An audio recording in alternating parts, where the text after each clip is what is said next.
3 रात्रि तक राम नाम का जप करते रहे। तीसरे दिन वह कोठरी प्रकाश से भर गई और साक्षात रघुनाथ जी प्रकट हो गए। परम पुरुष माथे कर धरे, उनके चरित्र में लिखा है भगवान राम ने मस्तक पर उनके हाथ रखा और कहा कि तुम वरदान मांग लो। एक कोठरी में रोटी और पानी दे करके कोठरी में बिठा दिया ठाकुर जी को और बाहर से कुंडी लगा दी। मलुकदास जी महाराज, उनके पिताजी जब भगवत धाम चले गए, कंबल कपड़ों का व्यवसाय था।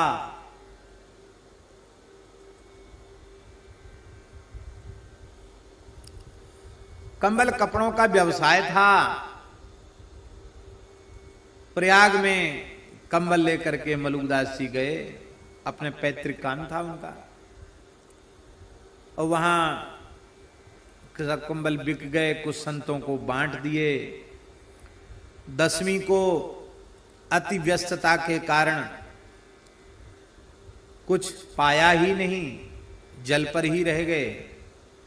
एकादशी को फिर आप कुछ खाते नहीं थे, प्रत्येक एकादशी निर्जल करते थे, उस दिन खाने पीने का काम ही नहीं था।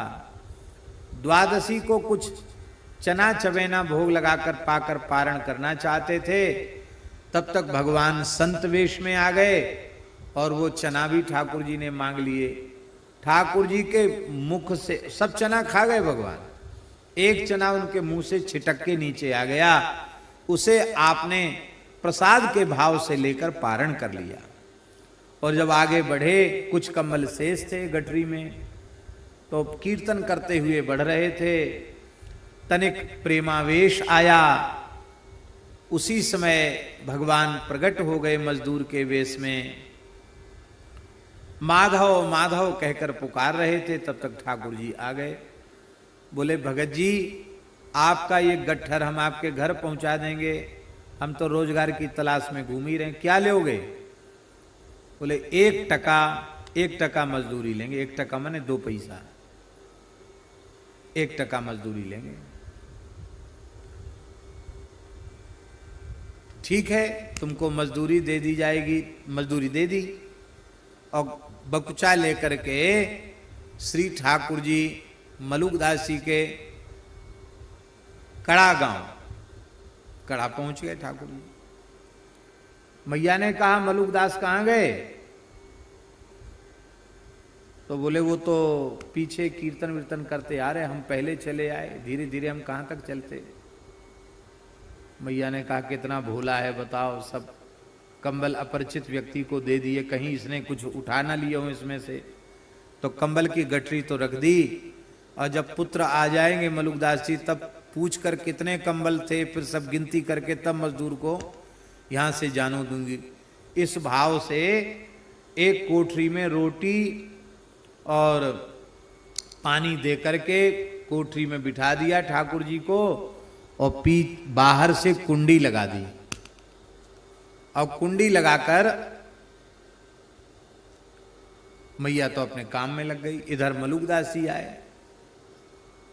तो मलुकदास जी आए तो मैया ने कहा कि तुम कितने लापरवाह हो, अपरिचित व्यक्ति को दे दिया और साथ भी नहीं रहे, पहले कंबल गिनती कर लो पूरे हैं कि नहीं। मैंने उसको भोजन का लालच दे के भीतर बिठा दिया, बाहर से सांकल लगा दिए, भाग ना जाए, पहले देख लो कंबल, तब कुंडी खोलूंगी। कंबल तो पूरे ही थे। जैसे मां तुमने ठीक नहीं किया, कुंडी जैसे ही खोली तो ठाकुर जी को भला कुंडी में कौन बंद कर सकता है। ठाकुर जी तो अंतर्धान हो गए थे, पर मैया के हाथ के द्वारा दी हुई रोटी ठाकुर जी ने प्रेम से खाई, एक टुकड़ा छोड़ दिया। मलुकदास जी रोने लगे, वे तो साक्षात ठाकुर जी ही थे, और वो टुकड़ा प्रसाद के भाव से आपने ले लिया। और माँ से कहा कि जब तक मैं न कहूं तब तक कोठरी नहीं खोलना। कोठरी भीतर से बंद कर ली, राम नाम का जप करने लगे। 3 दिन 3 रात्रि तक राम नाम का जप करते रहे। तीसरे दिन वह कोठरी प्रकाश से भर गई और साक्षात रघुनाथ जी प्रकट हो गए।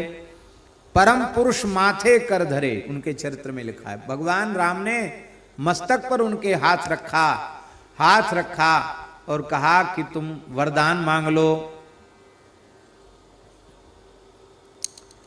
श्री मलुकदास जी महाराज ने कुछ मांगा नहीं, बोले भगवान आपकी कृपा, आपका दर्शन मिल गया और कुछ नहीं चाहिए।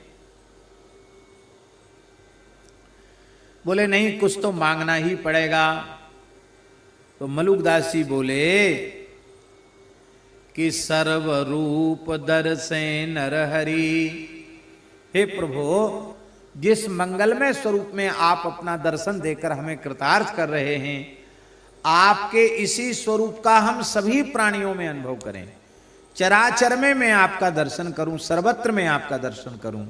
भगवान ने एवमस्तु कहा और कहा हम बड़े प्रसन्न हैं, तुमसे फिर आग्रह कर रहे हैं कि कुछ मांग ही लो, मेरे संतोष के लिए मांग लो, तुम तो बड़े निष्काम हो। तो श्री मलुकदास जी ने कहा प्रभु, यदि आप इतने पीछे पड़े हैं, आप देना ही चाहते हैं, तो आपसे हमारी विनम्र प्रार्थना है। क्या प्रार्थना है? बोले आपसे हमारी यही प्रार्थना है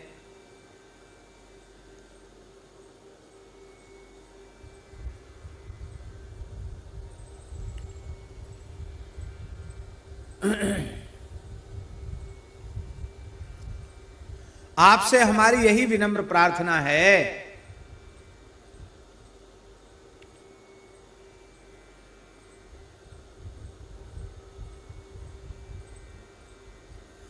कि संसार के सभी प्राणी दुख रहित हो जाएं। संसार के सभी प्राणी दुख रहित कैसे होंगे? जब तक भगवत प्राप्ति नहीं होगी तब तक दुख रहित हो ही नहीं सकते। अर्थात संसार के सभी जीवों को आप मिल जाइए, सबको भगवत प्राप्ति हो जाए, सबका संसार चक्र छूट जाए, सबको आपके चरण कमल मिल जाए। भगवान ने कहा वाह, धन्य है तुम्हारी करुणा। अरे ये संसार के जीव हमारी प्राप्ति कहां चाहते? बोले न चाहें, पर इनको बिना चाहे भी मिल जाओ, आप तो मिल ही जाओ।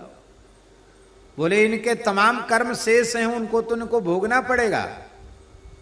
ना भुक्तम क्षीयते कर्म कल्प कोटिशतैरपि, करोड़ों कल्पों तक भी कर्म का क्षय नहीं होता है, उनको तो भोगना ही पड़ता है। तो इन जीवों ने जो शुभाशुभ कर्म किए हैं उनको कौन भोगेगा?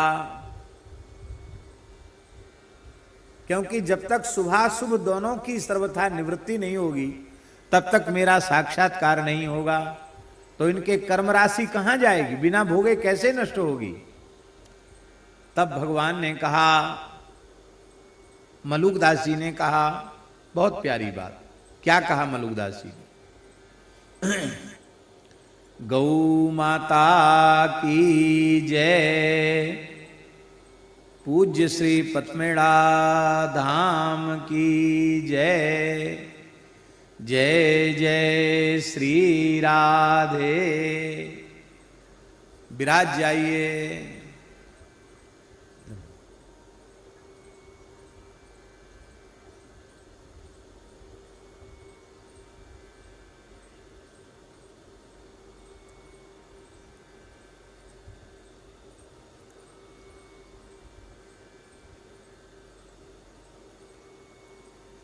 जी,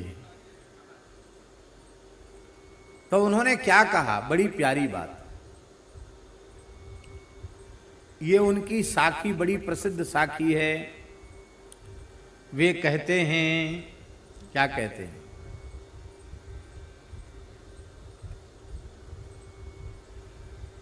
जे दुखिया संसार में, खोवो तिनको दुख।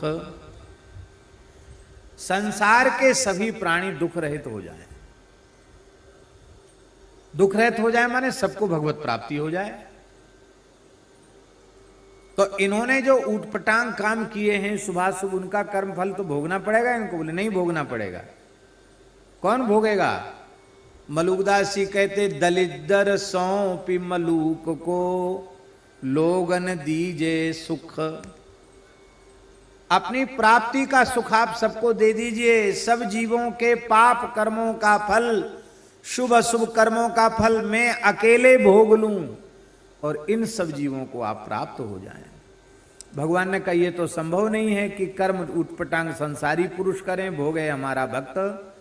लेकिन तुमने वरदान मांगा है और हमने बार बार कहा है कि मांग लो, तो हम यह वर तुम्हें अवश्य देते हैं कि जो तुम्हारी वाणी का, तुम्हारे चरित्र का आश्रय लेगा वह जीव दुख रहित हो जाएगा। ऐसी ही वाणी है, दुख रहित बना देने वाली वाणी मलुकदास जी की।